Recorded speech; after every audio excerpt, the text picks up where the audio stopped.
Hi there, my name is Rachael Woodhead. I'm a learning curator at Tate and Ives, a gallery and museum based in Cornwall in the far southwest. Thank you for inviting me to give my ideas for your provocation for Rio about the early years and what the Bridge organisations can do to help with access and creativity, particularly at a national level. I've been working in the museum and gallery sector for around 15 years, and prior to the role that I'm doing now, I also worked at Museum of London and Museum of London Docklands, creating an early years programme as programme manager at the galleries. I also worked as a Renaissance advisor in early years, so it's great to be asked to be part of this study. The three things that I would like to share with you, from coming from working in London to working in a really rural location in Cornwall, a key thing that we have and a massive challenge is around transport. And I think often, when I worked in a city, didn't really understand what the limits of this could be. But when I moved down here, I also had a 2-year-old son. So as well as developing early years programmes for the gallery and trying to support other colleagues, I was also in a position as a mother, trying to find things and get to things with my 2-year-old. It's really hard with public transport in Cornwall, and I'd be really interested to get Rio to help us to link up to other rural locations to really look at how people are and aren't accessing the work. There's amazing early years provisions here and brilliant things people are doing, but unless you have a car, it's really hard to get to places. As we all know with early years, even getting out the door with your young child can be an absolute struggle. But actually getting out the door when there's no public transport or it's very expensive, which it is in Cornwall, you need to have a car to get to locations, and parking can be an absolute nightmare as well, really difficult to do. And then you get to somewhere like Tate and Ives and you realise it's impossible with a buggy because you can't get it up and down the hill. So there are all these challenges that people have, so I'd love Rio to think about what can we do to improve transport for parents and carers with young children in rural locations so they can actually access all the brilliant provision there is.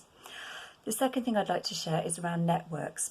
There's a real need for linking up both the creative sector, where brilliant things are happening, the early years sector who are providing care, particularly with Sure Start being pretty much decimated over the last few years, to the providers. So actually they who are working with families with under fives, particularly those who wouldn't necessarily go to museums and galleries or find it more difficult to access culture for whatever reason.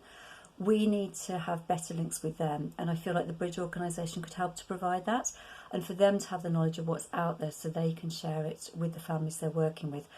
It would also be great to have conversations together, to share training, to share ideas. There's loads we could do to help input with creative ideas that practitioners in settings could use, and there's so much they could give us back in terms of making sure when we are doing under 5 sessions, and we have a really lovely programme happening at Tate and Ives for under 5s, that those who wouldn't normally come or might be nervous about coming to a gallery or would welcome us coming out to them can actually know about what we're doing, and we can support them in building their confidence with their young children, and they can access what we're doing. So a bridge in building those conversations and giving us opportunities to work together when everyone's so busy would be absolutely brilliant. And my final thing, which I've already touched upon, is knowledge. I think the other thing when I came down here was it's really hard to find out what was going on for under 5s as a mum. And often I think particularly in Cornwall, things aren't always advertised particularly well. And that's kind of around marketing awareness, what are the best channels for parents. And even I was aware of things and looking for things, couldn't always find stuff. So I think the Bridge organisation could help us with how we promote when everyone's so busy doing the things. How do we promote them in the best way to the people that need to know about them, and then give them the right information in a one-stop place where, as a really busy parent, you can look in one place and find out all the things that might be going on in your area. So I hope that's been helpful. Very happy to answer any more questions. Good luck with your study, and I hope you can build this network, because there's brilliant practice going on out there, but we really need to make sure access is improved for those who aren't reaching what we are providing already. Thank you very much. Bye-bye.